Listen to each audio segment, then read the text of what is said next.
그날 밤 나는 모든 것을 잃었다.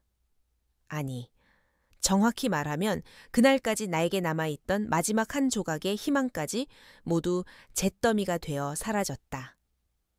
월세 보증금을 모조리 털어 동생의 병원비로 냈지만 결국 동생은 싸늘한 시신으로 돌아왔다. 장례를 치른 후 나는 텅 빈 집으로 돌아왔다. 집이라고 부르기에도 민망한 곰팡이 냄새 가득한 반지하 방. 그날이 바로 집주인이 밀린 월세를 독촉하며 내쫓겠다고 으름장을 놓은 날이었다. 나는 낡은 매트리스에 털썩 주저앉았다.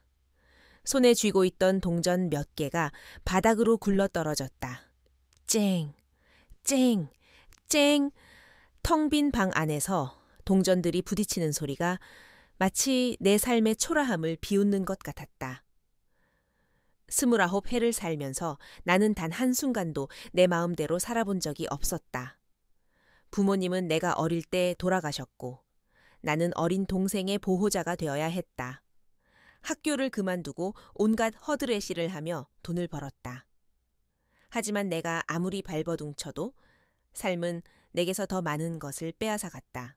밀린 월세는커녕 당장 내일 먹을 식사조차 걱정해야 하는 상황이었다. 나는 차가운 벽에 등을 기댄 채 눈을 감았다. 더 이상 무엇을 할 수 있을까? 어디로 가야 할까? 모든 것이 막막했다.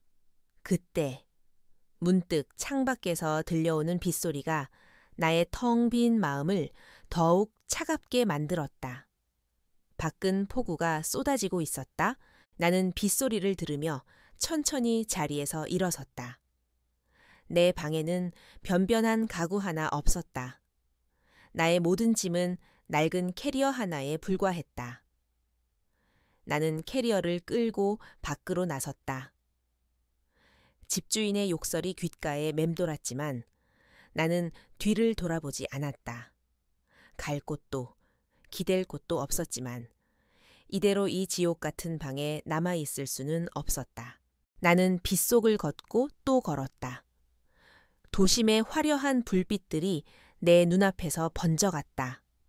그 불빛들은 나와는 전혀 다른 세상의 이야기 같았다. 나는 그 불빛들 사이를 지나치며 나라는 존재가 얼마나 미미하고 보잘것없는 존재인지 다시 한번 깨달았다. 그때 갑자기 내 앞에서 검은색 고급 세단 한 대가 급정거했다. 빗물에 젖은 아스팔트 위에서 타이어가 미끄러지는 소리가 굉금처럼 들렸다. 나는 놀라서 뒤로 넘어질 뻔했다.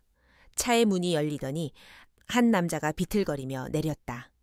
그는 명품 정장 차림의 중년 남성이었는데 얼굴은 창백했고 한 손으로 가슴을 부여잡고 있었다. 그는 고통스러운 신음소리를 내며 몸을 가누지 못하고 있었다. 주변에는 아무도 없었다.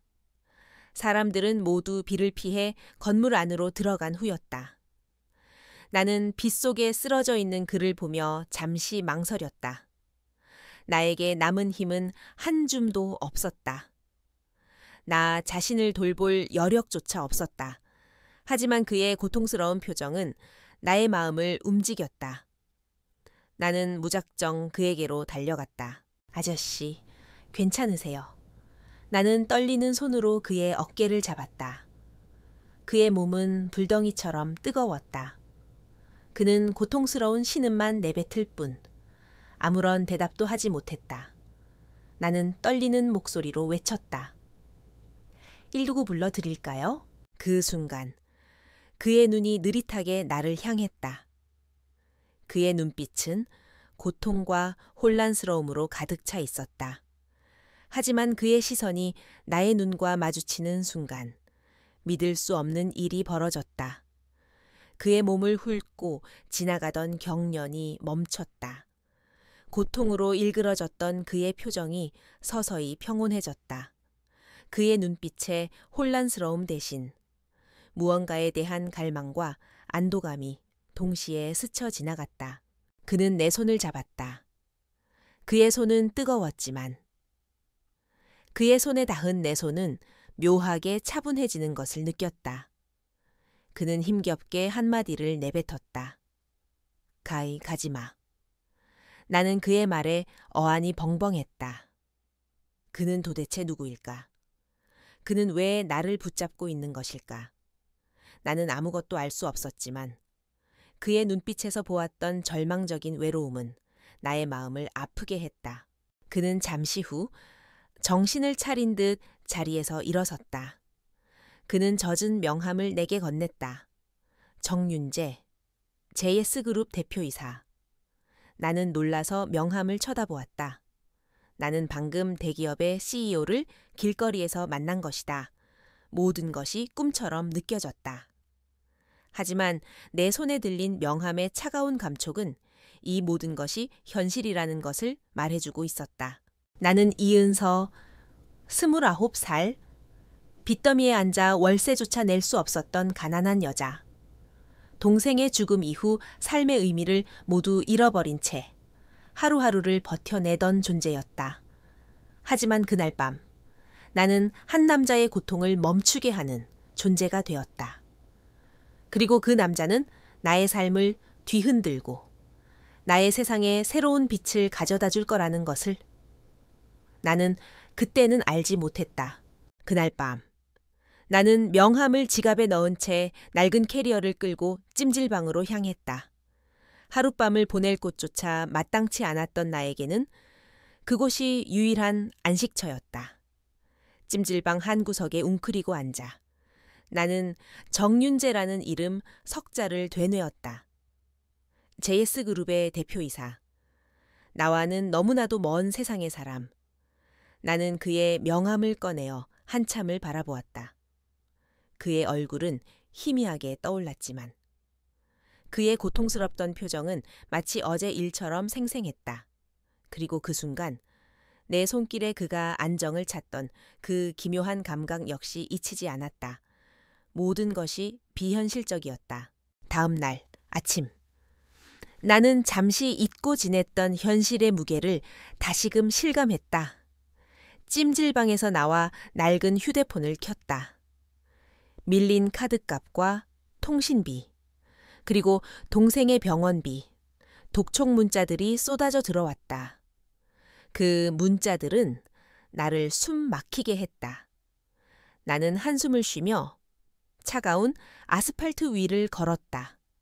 갈 곳이 없었다. 그저 무작정 걷고 또 걸었다. 나는 나의 과거를 회상했다. 평생 가난이라는 굴레에서 벗어나지 못했던 삶. 부모님을 여의고 어린 동생과 단둘이 남겨졌을 때 나는 20살이었다. 그때부터 나는 내 삶을 포기해야 했다.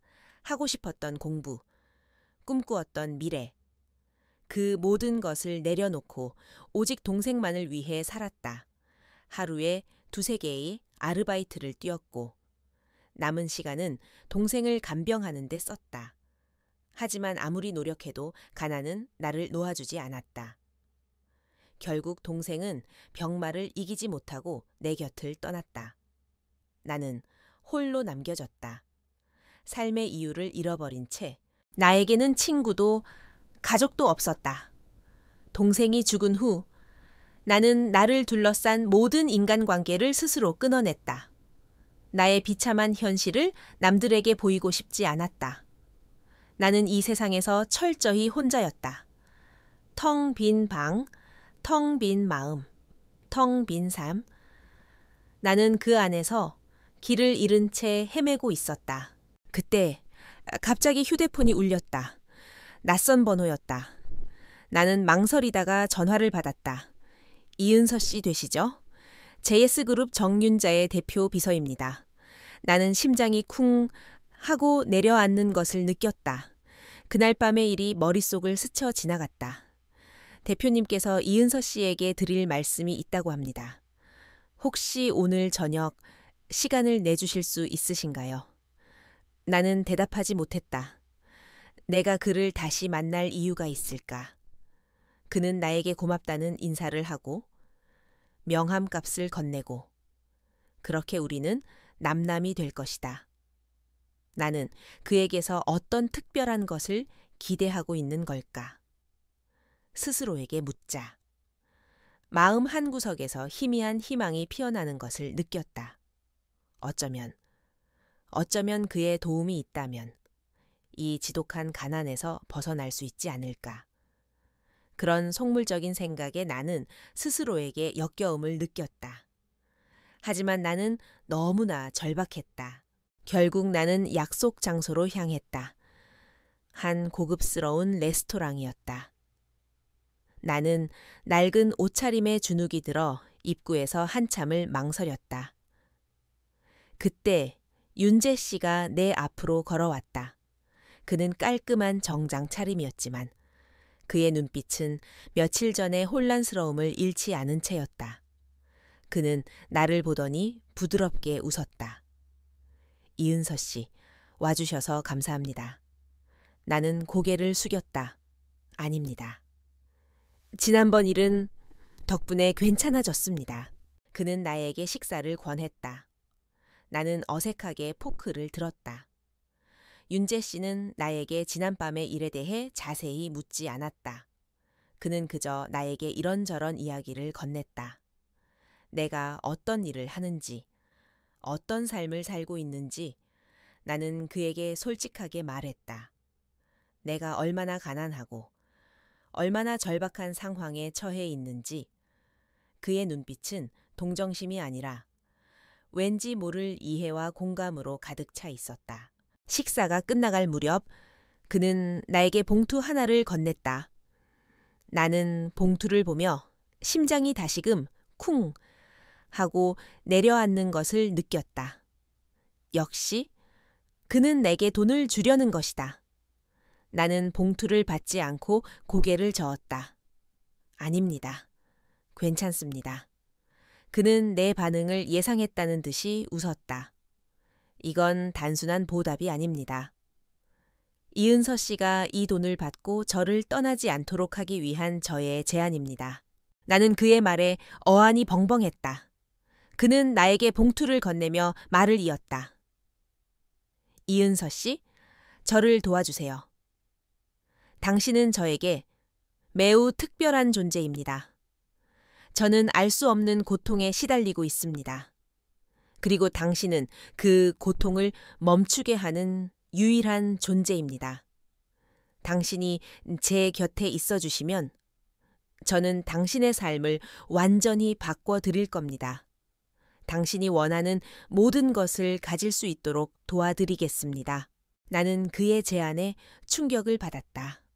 그는 나를 사랑해서도 동정해서도 아니었다.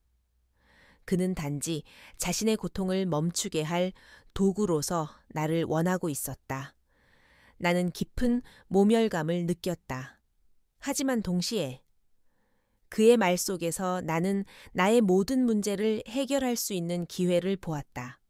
가난, 빚, 그리고 동생의 죽음으로 인한 트라우마. 그 모든 것을 한 번에 해결할 수 있는 유일한 기회였다. 나는 떨리는 손으로 그의 봉투를 받았다. 그 봉투는 내 삶을 벼랑 끝에서 구해줄 동아줄일까? 아니면 나를 더욱 깊은 나락으로 빠뜨릴 덫일까? 나는 알 수 없었지만 그날 밤 나는 나의 영혼을 팔았다. 그날 밤 이후 나는 윤재 씨의 제안을 받아들였다. 처음에는 나 자신에게 혐오감을 느꼈다. 돈 때문에 나의 영혼을 팔았다는 자괴감에 며칠을 잠 못 이루었다. 하지만 빚더미에 쌓인 현실과 텅 빈 지갑을 볼 때마다 나는 그 봉투에 담긴 돈에 유혹을 뿌리칠 수 없었다. 나는 그 돈으로 밀린 월세를 냈고 동생의 빚을 일부 갚았다. 그리고 찜질방 신세에서 벗어나 작은 원룸을 얻었다. 오랜만에 따뜻한 물로 샤워를 하고 깨끗한 침대에서 잠을 잘 수 있었다. 그 순간 나는 깨달았다. 돈은 내게서 모든 것을 빼앗아갔지만 동시에 내게 가장 필요한 위안을 주었다. 우리의 관계는 기묘했다. 윤재 씨는 나를 일주일에 한두 번씩 찾아왔다. 그는 주로 밤늦게 모두가 잠든 시간에 찾아왔다. 그의 얼굴은 늘 지쳐 있었고 그의 눈빛에는 말 못할 고통과 외로움이 서려 있었다. 그는 나에게 아무 말도 하지 않고 그저 내 옆에 앉아 있기만 했다. 나는 그에게 지난날의 상처와 동생의 죽음에 대해 이야기했다. 그가 나의 이야기를 진심으로 듣고 있는지조차 확신할 수 없었지만 나는 누군가에게 나의 이야기를 털어놓는 것만으로도 위안을 받았다. 어느 날 윤재 씨가 나에게 물었다.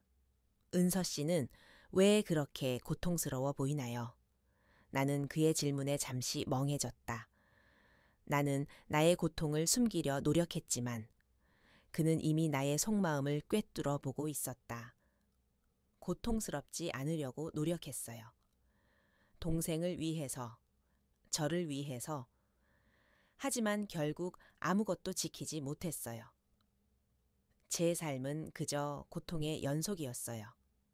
나의 말을 듣고 그는 아무런 대답도 하지 않았다. 그저 내 손을 잡을 뿐이었다. 그의 손은 따뜻했다. 나는 그의 손에 담긴 온기 속에서 잊고 지냈던 위안을 느꼈다. 우리의 만남은 점차 변해갔다. 처음에는 그저 돈으로 얽힌 관계였지만 시간이 흐르면서 우리는 서로에게 필요한 존재가 되어갔다. 나는 그의 고통을 멈추게 하는 존재였고 그는 나의 외로움을 달래주는 존재였다. 나는 그의 옆에 앉아 그의 따뜻한 손을 잡는 것만으로도 마음이 평온해지는 것을 느꼈다. 그는 내게서 나의 아픈 과거를 보았고 나는 그에게서 그의 쓸쓸한 현재를 보았다. 우리는 서로 다른 세상에 살고 있었지만 결국 똑같은 외로움과 고통을 가진 두 사람이었다. 나는 그를 자세히 관찰하기 시작했다. 그는 겉으로는 완벽한 사람이었지만 그의 내면에는 깊은 상처가 있었다. 그는 사람들에게 자신의 약점을 드러내지 않으려 애썼고 늘 가면을 쓴 채 살아가고 있었다. 나는 그의 가면 뒤에 숨겨진 진정한 모습을 보았다. 그리고 그 모습을 보면서 나는 그에게서 묘한 동질감을 느꼈다. 나 역시 나의 가난과 상처를 숨기기 위해 애썼으니까. 윤재 씨는 어느 날 나에게 그의 어린 시절 이야기를 들려주었다. 저는 어릴 때부터 부모님의 기대를 한 몸에 받았어요. 그들의 기대에 부응하기 위해 저는 제 삶을 포기해야 했지요. 제가 원하는 것이 무엇인지, 제가 누구인지도 모른 차에 살아왔어요. 저의 삶은 그저 JS그룹의 후계자가 되기 위한 준비 과정일 뿐이었어요. 저는 늘 혼자였어요. 아무도 제게 손을 내밀어주지 않았어요. 그의 이야기는 나의 마음을 울렸다. 나는 그가 가진 모든 것을 가졌지만 동시에 모든 것을 잃은 사람이었다는 것을 깨달았다. 그는 나처럼, 아니 나보다 더 깊은 외로움 속에 살고 있었다. 그의 고통은 단순히 희귀병으로 인한 것이 아니라 그의 삶 전체를 옥죄는 거대한 족쇄였다. 나는 그의 옆에 앉아 그의 손을 잡았다.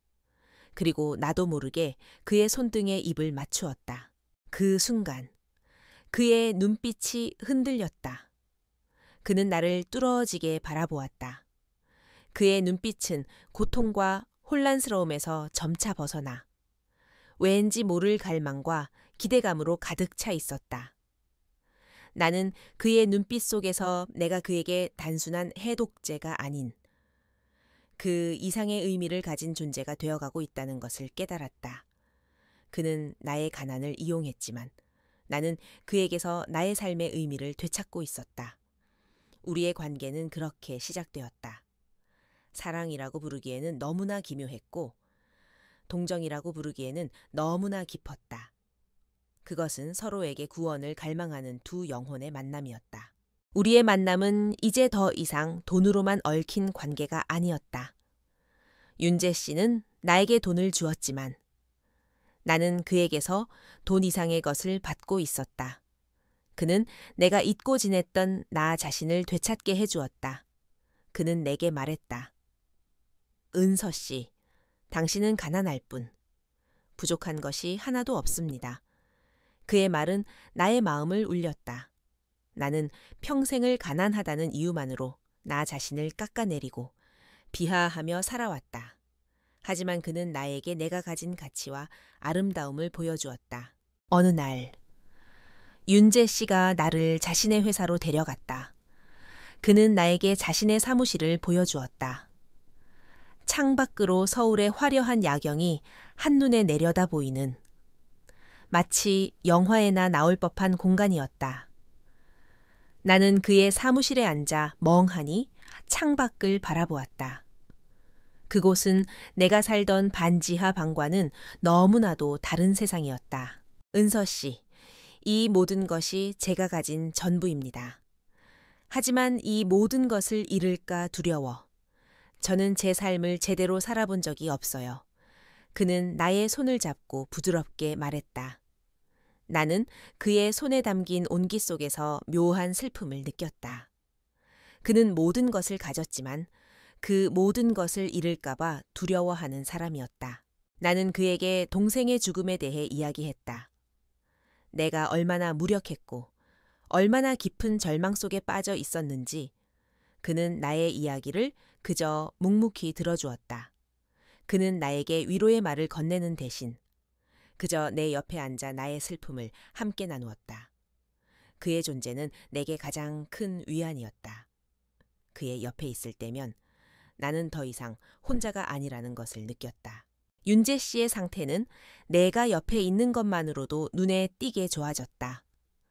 그는 더 이상 불면증에 시달리지 않았고 그의 눈빛은 점차 안정되어 갔다.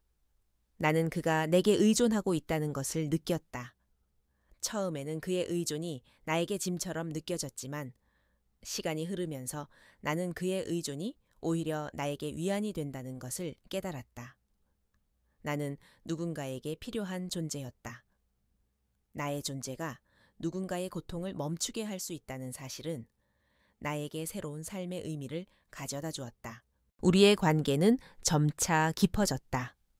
우리는 함께 한적한 공원을 산책했고 소박한 동네 식당에서 저녁을 먹었다.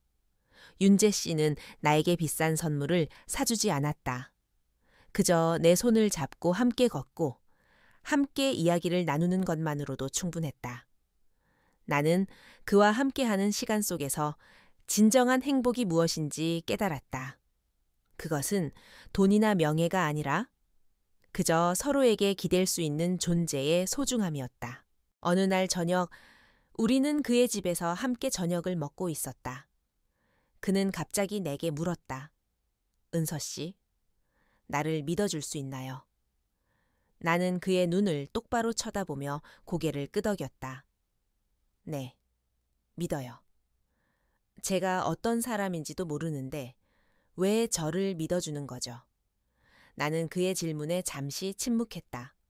그리고 천천히 입을 열었다.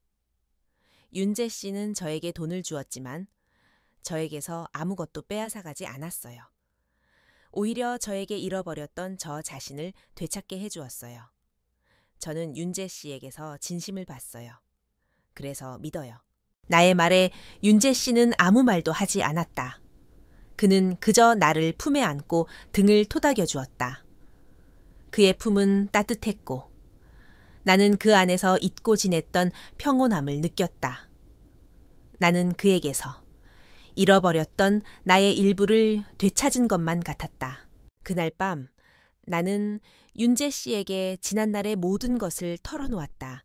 내가 얼마나 가난했고 얼마나 외로웠는지 그리고 동생의 죽음으로 인해 내가 얼마나 깊은 절망 속에 빠져 있었는지 그는 나의 이야기를 듣고 아무런 말도 하지 않았다. 그저 나를 안아줄 뿐이었다. 그의 품속에서 나는 한없이 울었다. 나의 눈물은 그동안 쌓였던 모든 슬픔과 고통을 씻어내고 있었다. 나는 이제 더 이상 혼자가 아니었다. 윤재 씨는 내게서 나의 아픈 과거를 보았고 나는 그에게서 그의 쓸쓸한 현재를 보았다. 우리는 서로에게 서로의 삶을 비추는 거울이었다.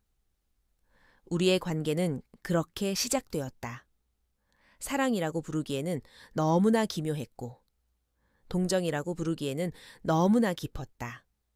그것은 서로에게 구원을 갈망하는 두 영혼의 만남이었다. 윤재 씨와의 관계가 깊어지면서 나는 내가 그의 해독제일 뿐만 아니라 그가 나의 해독제라는 것을 깨달았다. 그는 나의 오랜 외로움과 상처를 보듬어 주었고, 나는 그의 지독한 고통과 압박감을 덜어주었다. 우리의 만남은 이제 의무나 거래가 아닌 서로에게 없어서는 안 될 절실함이 되었다. 그는 나를 만나는 시간이 점차 늘어났고, 나는 그런 그에게서 진심을 보았다. 어느 날 우리는 그의 집에서 저녁을 먹고 있었다. 넓은 다이닝룸에는 촛불이 켜져 있었고 은은한 음악이 흘러나왔다. 윤재 씨는 내게 와인 한 잔을 건네며 말했다. 은서 씨, 나랑 여행 가지 않을래요? 아무도 없는 곳으로. 조용하고 편안한 곳으로. 나는 그의 제안에 가슴이 설렜다. 여행이라는 단어는 나에게는 사치스러운 꿈에 불과했다. 나는 지난 세월 동안 하루하루를 버텨내느라 여행은커녕 여유로운 휴식조차 가져본 적이 없었다. 우리는 주말 동안 그의 별장으로 향했다. 별장은 바다가 한눈에 내려다 보이는 절벽 위에 자리 잡고 있었다. 밤이 되자 창밖으로 쏟아지는 별빛과 파도 소리가 내 마음을 평화롭게 만들었다. 윤재 씨는 내 옆에 앉아 창밖을 바라보았다. 그의 얼굴은 평온해 보였다. 그의 눈빛에서 더 이상 고통과 혼란스러움은 찾아볼 수 없었다. 은서 씨, 당신을 만나기 전까지 저는 이 모든 것을 가지고도 행복하지 않았습니다. 오히려 이 모든 것이 저를 옥조에는 감옥 같았어요. 하지만 당신을 만나고 나서 저는 이 모든 것이 무의미한 것이 아니라는 것을 깨달았어요. 이 아름다운 풍경을 당신과 함께 볼 수 있다는 것만으로도 저는 충분히 행복합니다. 그의 말은 나의 마음을 울렸다. 그는 내게서 그의 삶의 의미를 되찾고 있었다. 그는 나의 가난을 동정하지 않았고 나의 상처를 조롱하지 않았다. 그는 그저 나라는 존재 자체를 받아들여 주었다. 그의 존재는 나에게 가장 큰 위안이었다. 그의 옆에 있을 때면 나는 더 이상 초라한 내가 아니었다. 나는 사랑받고 있고 소중한 존재라는 것을 느낄 수 있었다. 그날 밤 나는 윤재 씨에게 지난날의 모든 것을 털어놓았다. 내가 얼마나 가난했고 얼마나 외로웠는지, 그리고 동생의 죽음으로 인해 내가 얼마나 깊은 절망 속에 빠져 있었는지. 그는 나의 이야기를 듣고 아무런 말도 하지 않았다. 그저 내 손을 잡고 내 어깨를 감싸 안아줄 뿐이었다. 그의 품속에서 나는 한없이 울었다. 나의 눈물은 그동안 쌓였던 모든 슬픔과 고통을 씻어내고 있었다. 나는 그의 품에 안겨 있는 동안 그가 얼마나 큰 고통과 외로움 속에서 혼자 싸워왔는지 깨달았다. 그의 고통은 단순히 희귀병으로 인한 것이 아니라 그의 삶 전체를 옥죄는 거대한 족쇄였다. 우리는 그날 밤 서로의 상처를 보듬어 주었다. 그는 내게서 나의 아픈 과거를 보았고 나는 그에게서 그의 쓸쓸한 현재를 보았다. 우리는 서로에게 서로의 삶을 비추는 거울이었다. 우리의 관계는 이제 단순한 해독제와 환자의 관계를 넘어 서로의 상처를 보듬고 치유하는 진정한 의미의 동행이 되어가고 있었다. 다음 날 아침 나는 윤재 씨의 품에서 눈을 떴다. 창밖으로는 햇살이 쏟아져 들어오고 있었다. 나는 그의 얼굴을 쳐다보았다. 그의 얼굴은 편곤해 보였다. 그의 눈빛은 깊은 잠에 빠져 있었다. 나는 그의 머리를 쓰다듬으며 그의 임에 입을 맞추었다. 그의 존재는 내게 단순한 사랑 이상의 의미였다. 그는 나의 구원이자 나의 해독제이자 나의 전부였다. 우리는 함께 아침 식사를 준비했다. 나는 서툰 솜씨로 달걀을 부치고 윤재 씨는 커피를 내렸다. 우리의 식사는 소박했지만 그 안에는 따뜻함과 사랑이 가득했다. 나는 그와 함께하는 시간 속에서 진정한 행복이 무엇인지 깨달았다. 그것은 돈이나 명예가 아니라 그저 서로에게 기댈 수 있는 존재의 소중함이었다. 우리는 그렇게 서로에게 물들어가고 있었다. 별장에서 돌아온 후 나의 삶은 이전과는 완전히 달라졌다. 나는 더 이상 반지하방에 틀어박혀 하루하루를 연명하던 초라한 여자가 아니었다. 윤재 씨는 내게 작지만 깨끗한 오피스텔을 얻어주었고 나는 그곳에서 새로운 삶을 시작했다. 나는 그의 도움으로 동생의 병원비를 모두 갚았고 이제는 더 이상 돈에 쫓기며 살지 않아도 되었다. 윤재 씨는 나의 모든 문제를 해결해 주었지만 그는 단 한 번도 내게 대가나 보상을 바라지 않았다. 그는 그저 나의 행복을 바랄 뿐이었다. 우리의 관계는 점차 깊어졌다. 그는 나에게 말했다.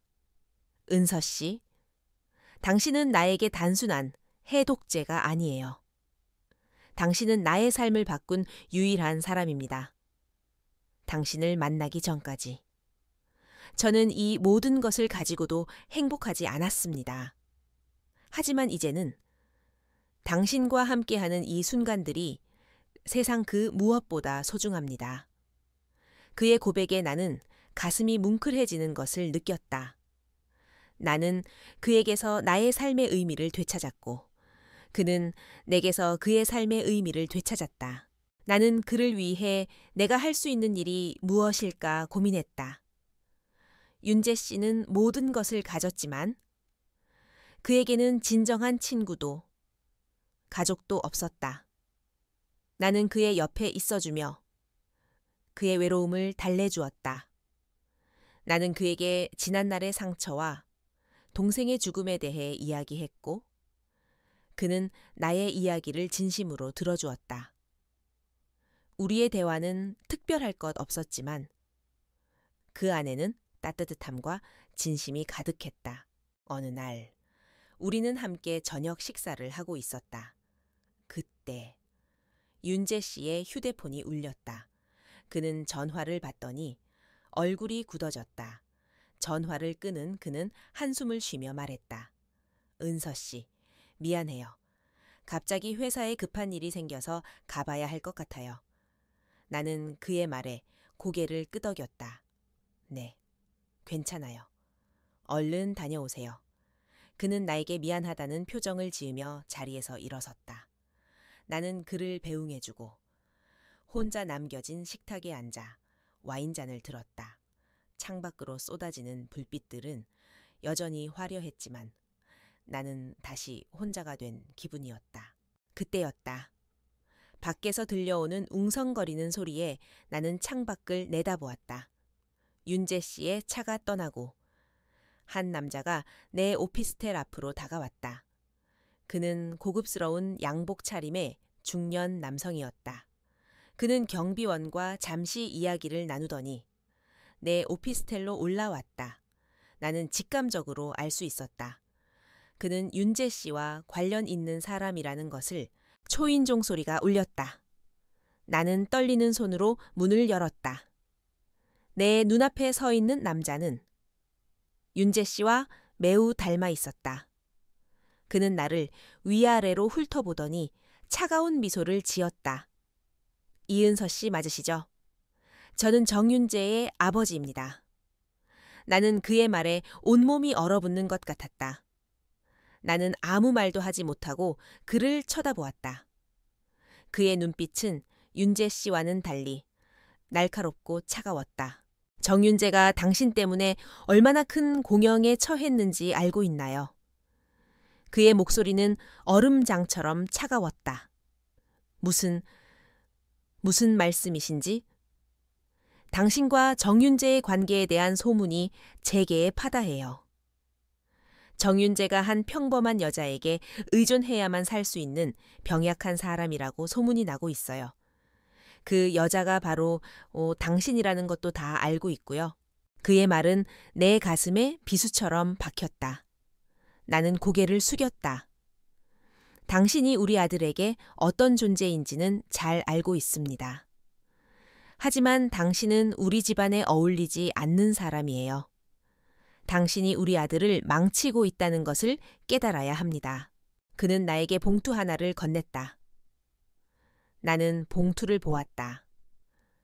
두툼한 봉투 안에는 엄청난 금액의 수표가 들어있을 것이 분명했다. 나는 봉투를 받지 않고 고개를 저었다. 아닙니다. 괜찮습니다. 그의 얼굴이 굳어졌다. 이건 단순한 위자료가 아닙니다. 이걸 받고 정윤재 곁을 떠나주세요. 당신이 원하는 모든 것을 가질 수 있도록 충분한 돈일 겁니다. 나는 그의 말에 깊은 모멸감을 느꼈다. 그는 나를 돈으로 살 수 있는 존재로 여기고 있었다. 나는 떨리는 손으로 봉투를 꽉 쥐었다. 하지만 나는 그 봉투를 받지 않았다.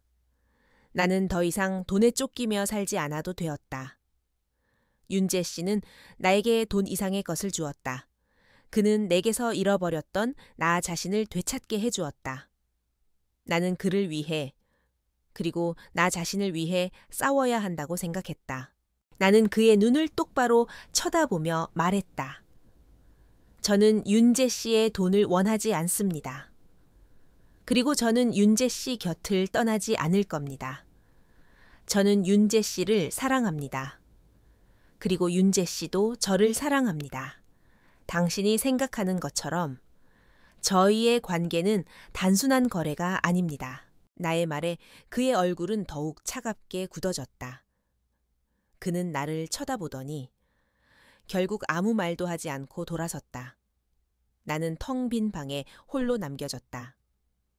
그의 마지막 말은 나의 마음속에 깊은 상처를 남겼다. 나는 윤재 씨에게 정말로 필요한 존재였을까? 아니면 그저 그의 병을 치료하기 위한 일시적인 도구였을까? 나로 인해 그가 더 큰 공형에 처한 것은 아닐까? 나는 다시 혼자가 된 기분이었다. 윤재 씨 아버지와의 만남은 내게 깊은 상처를 남겼다. 나는 그가 건넨 봉투를 받지 않았지만 그의 차가운 눈빛과 비수 같은 말들은 여전히 내 마음속에 박혀 있었다.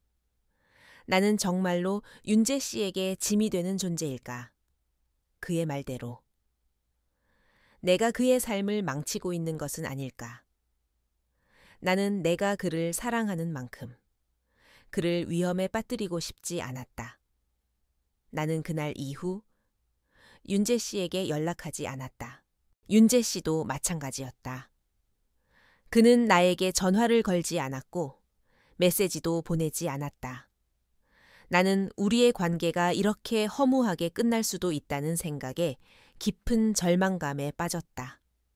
나는 다시 혼자가 된 것 같았다. 나의 세상은 다시 무채색으로 변해갔고 나는 그 안에서 길을 잃은 채 헤매고 있었다. 그러던 어느 날 나는 우연히 텔레비전 뉴스에서 윤재 씨를 보았다. 그는 기자들에게 둘러싸여 있었고 그의 얼굴은 창백해 보였다. 그의 눈빛은 불안해 보였고 그의 몸은 미세하게 떨리고 있었다. 나는 그가 고통스러워하고 있다는 것을 직감적으로 느낄 수 있었다. 뉴스는 그가 건강상의 이유로 이 사회에서 불신임 될 수도 있다는 소문을 보도하고 있었다. 나는 그의 얼굴을 보며 눈물을 흘렸다. 내가 그를 떠나자.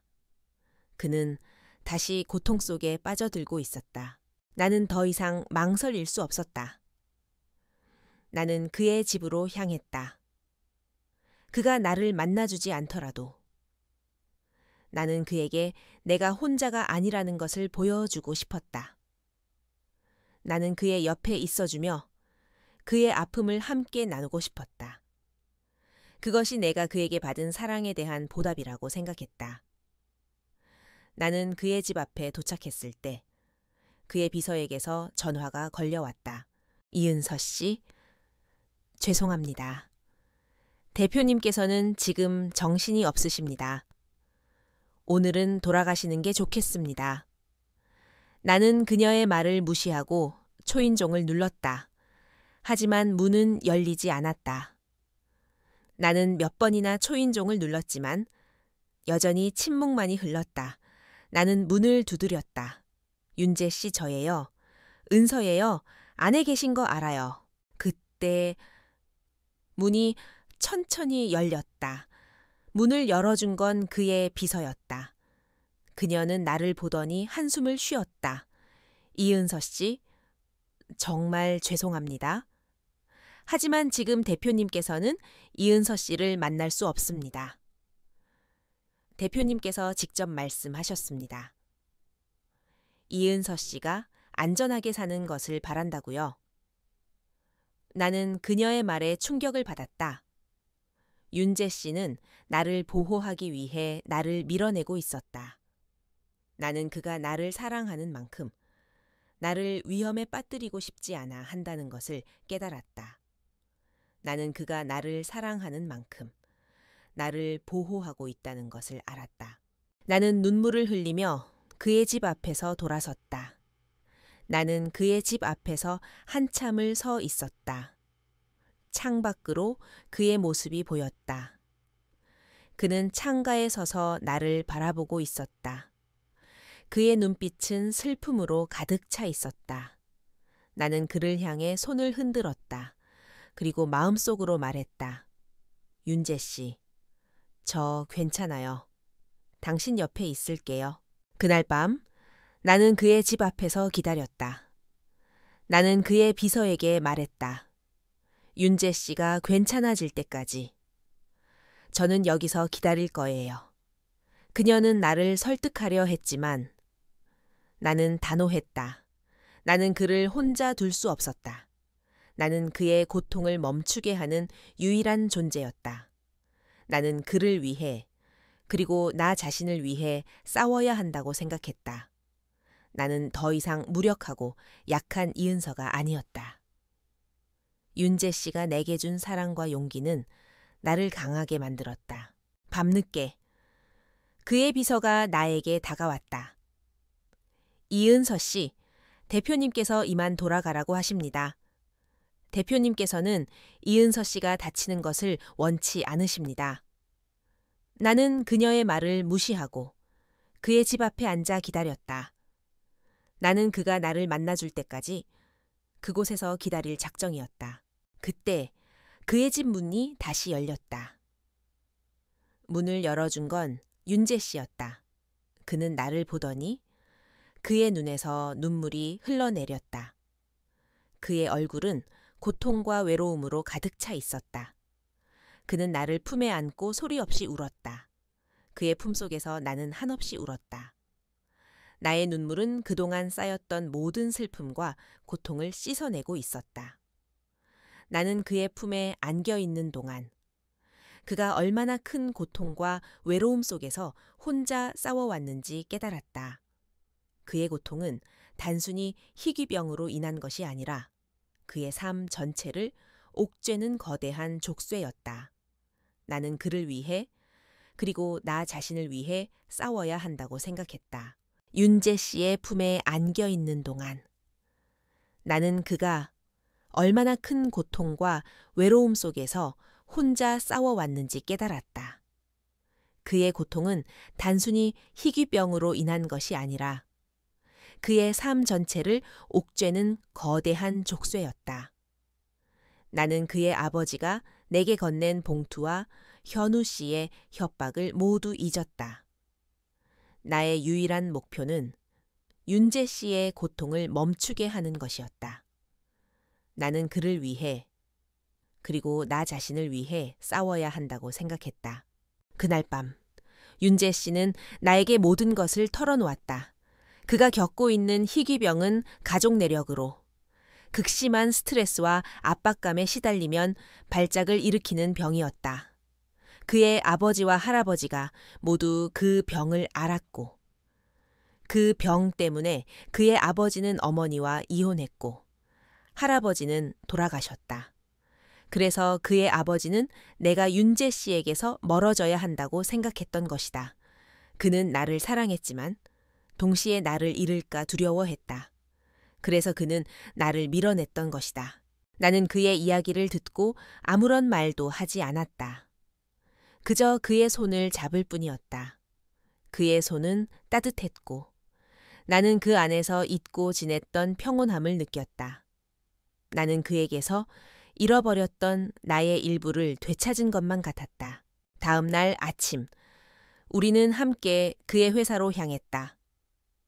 그곳에는 이사들과 그의 아버지가 모여 있었다. 회의실의 분위기는 차갑고 날카로웠다. 윤재 씨의 아버지는 나를 보더니 표정이 굳어졌다. 윤재야, 이 아이를 왜 여기까지 데려온 거니? 너 이대로 계속하면 이사회에서 해임될 수도 있다는 것을 잊었니? 윤재 씨는 아버지의 말을 무시하고 이사들을 향해 말했다. 여러분, 지금 제게 닥친 병과 이은서 씨와의 관계에 대해 소문이 많다는 것을 알고 있습니다. 하지만 저는 이은서 씨를 포기할 수 없습니다. 그녀는 단순한 제 해독제가가 아니라 제 삶의 유일한 빛입니다. 그녀가 없으면 저는 존재할 수 없습니다. 윤재 씨의 단호한 고백에 회의실은 술렁거렸다. 그의 아버지는 충격을 받은 듯 윤재 씨를 바라보았다. 윤재야, 너 지금 무슨 소리를 하는 거니? 이 아이 때문에 네가 쌓아 올린 모든 것을 잃을 수도 있어 잃지 않습니다. 저는 이은서 씨와 함께 이 모든 것을 지킬 겁니다. 그리고 이은서 씨를 해하려는 모든 사람들은 저와 JS그룹의 적이 될 겁니다. 그의 마지막 말은 단순한 경고가 아니었다. 그것은 나를 향한 그의 약속이자 동시에 그가 짊어진 모든 것을 걸고 한 선언이었다. 나는 그의 옆에 서서 그의 손을 잡았다. 내 손에 닿는 그의 따뜻한 온기는 내가 옳은 선택을 했다는 것을 말해주고 있었다. 나는 이제 더 이상 혼자가 아니었다. 나는 윤재 씨와 함께 그를 해하려는 모든 사람들에 맞서 싸울 준비가 되어 있었다. 그날 이후 우리는 함께 모든 어려움에 맞섰다. 그의 아버지와 이사들은 우리를 반대했지만 윤재 씨는 그들의 반대를 무릅쓰고 나를 지켰다. 그는 나를 위해 자신의 모든 것을 걸었고 나는 그에게서 진정한 사랑이 무엇인지 깨달았다. 우리는 함께 그의 병을 치료하기 위한 방법을 찾았고 결국 그의 병은 나의 존재 덕분에 서서히 호전되었다. 우리는 함께 현우 씨를 찾아갔다. 그는 윤재 씨에게 협박을 하려 했지만 윤재 씨는 그에게 단호하게 말했다. 다시는 이은서 씨 앞에 나타나지 마세요. 만약 당신이 그녀를 괴롭히는 일이 한 번이라도 더 발생한다면 저는 당신의 삶을 지옥으로 만들 겁니다. JS그룹의 이름으로 맹세하죠. 현우 씨의 얼굴은 새하얗게 질렸다. 그는 JS그룹이 얼마나 거대한 기업인지 알고 있었다. 그는 윤재 씨의 기세에 눌려 더 이상 아무 말도 하지 못했다. 그저 나와 윤재 씨를 번갈아 보며 두려움에 질린 표정을 짓고 있을 뿐이었다. 나는 그를 뒤로 하고 윤재 씨의 손을 잡고 돌아섰다. 나는 이제 더 이상 과거에 갇혀 사는 여자가 아니었다. 나는 윤재 씨와 함께 새로운 미래를 향해 걸어갈 준비가 되어 있었다. 윤재 씨 아버지와의 갈등은 쉽게 해결되지 않았다. 그는 여전히 나를 아들의 삶을 망치는 존재로 여겼고 재계에 퍼진 소문은 좀처럼 사그라지지 않았다. 하지만 윤재 씨는 물러서지 않았다. 그는 나의 손을 잡고 모든 공식 석상에 당당히 나타났다. 그는 기자들 앞에서 말했다. 이은서 씨는 제게 단순한 해독제가 아닙니다. 그녀는 제 삶의 이유이자 저를 존재하게 하는 유일한 빛입니다. 그의 진심 어린 고백은 사람들의 마음을 움직였다. 처음에는 경멸과 호기심으로 가득했던 시선들이 점차 이해와 응원으로 바뀌어갔다. 나는 윤재 씨의 곁에서 그에게 힘이 되어 주었다. 그가 극심한 스트레스에 시달릴 때마다 나는 그의 손을 잡고 그의 고통을 함께 나누었다. 우리는 더 이상 혼자가 아니었다. 우리는 함께 모든 어려움을 이겨내고 있었다. 윤재 씨의 병은 나의 존재 덕분에 서서히 호전되었고 그는 더 이상 발작을 일으키지 않았다. 그는 내게 말했다. 은서 씨, 당신은 정말 기적이에요. 당신을 만나고 나서 저는 비로소 살고 싶다는 생각을 하게 되었어요. 나의 삶도 완전히 바뀌었다. 나는 더 이상 가난과 빚에 쫓기며 살지 않았다. 하지만 가장 크게 변한 것은 나의 마음이었다. 나는 윤재 씨를 만나기 전까지 나 자신을 사랑하는 법을 몰랐다. 나는 늘 초라하고 보잘것없는 존재라고 생각했다. 하지만 윤재 씨는 나에게 내가 가진 가치와 아름다움을 보여주었다. 그는 나에게 말했다. 은서 씨, 당신은 세상 그 무엇보다 아름다운 사람입니다. 그의 말은 나의 얼어붙었던 마음을 녹였다. 나는 그를 통해 나 자신을 사랑하는 법을 배웠다. 어느 날 우리는 함께 윤재 씨의 아버지를 찾아갔다. 그는 우리를 보고도 여전히 차가운 표정이었다. 하지만 윤재 씨는 굴하지 않았다. 그는 아버지에게 말했다. 아버지, 저는 이은서 씨를 포기할 수 없습니다. 아버지께서 저를 걱정하시는 마음은 잘 알고 있습니다. 하지만 이은서 씨가 없는 제 삶은 아무런 의미가 없습니다. 아버지께서도 어머니를 잃고 얼마나 힘드셨는지 잘 알고 있습니다. 저는 아버지처럼 그렇게 혼자 남고 싶지 않습니다. 저는 이은서 씨와 함께 행복하게 살고 싶습니다. 윤재 씨의 진심 어린 말에 그의 아버지는 아무런 대답도 하지 않았다. 그는 그저 우리를 한참 동안 바라보았다. 그의 눈빛은 여전히 차가웠지만 그 안에는 왠지 모를 슬픔과 후회가 서려 있었다. 그는 결국 우리를 인정해 주었다. 그는 우리에게 말했다. 행복하게 살아라. 그의 말은 단순한 허락이 아니었다. 그것은 그가 우리에게 건넨 진심 어린 축복이었다. 그날 이후 우리는 윤재 씨의 아버지와 함께 저녁 식사를 했다. 처음에는 어색했지만 시간이 흐르면서 우리는 서로에게 마음을 열었다. 윤재 씨의 아버지는 나에게 말했다. 정윤재가 너를 만나고 많이 변했다. 너는 정윤재에게 가장 필요한 사람이다. 그의 말에 나는 눈물을 흘렸다. 나는 드디어 그의 가족에게 인정받았다. 나는 이제 더 이상 외부인이 아니었다. 나는 그의 가족이었다. 우리는 함께 현우 씨를 찾아갔다. 그는 윤재 씨에게 협박을 하려 했지만 윤재 씨는 그에게 단호하게 말했다. 다시는 이은서 씨 앞에 나타나지 마세요.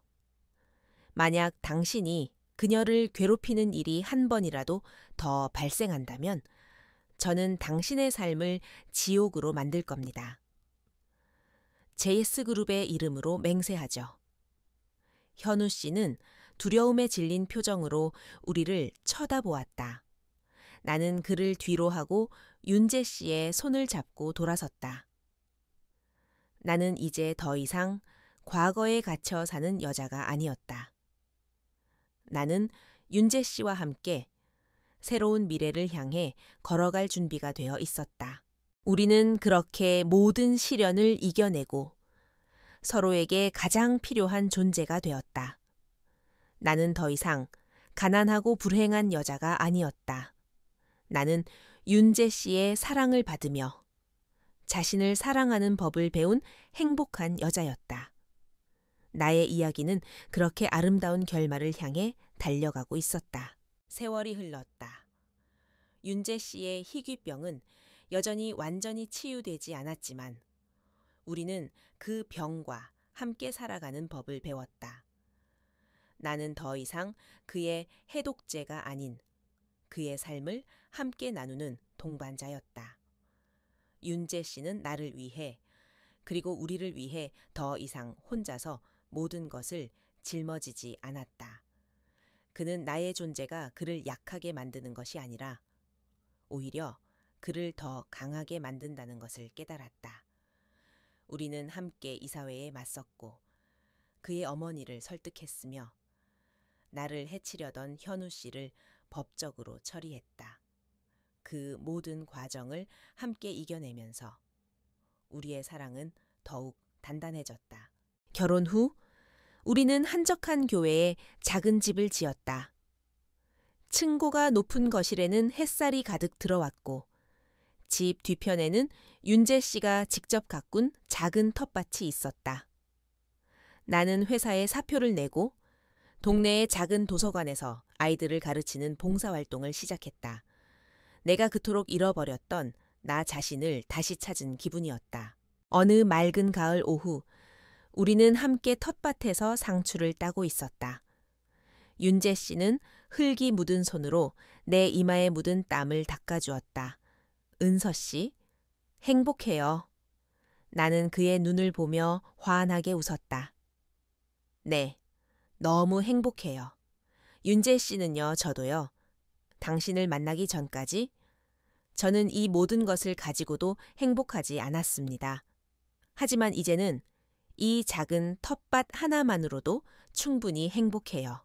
그의 말에 나는 눈시울이 붉어졌다. 우리는 서로에게서 잃어버렸던 삶의 의미를 되찾았다.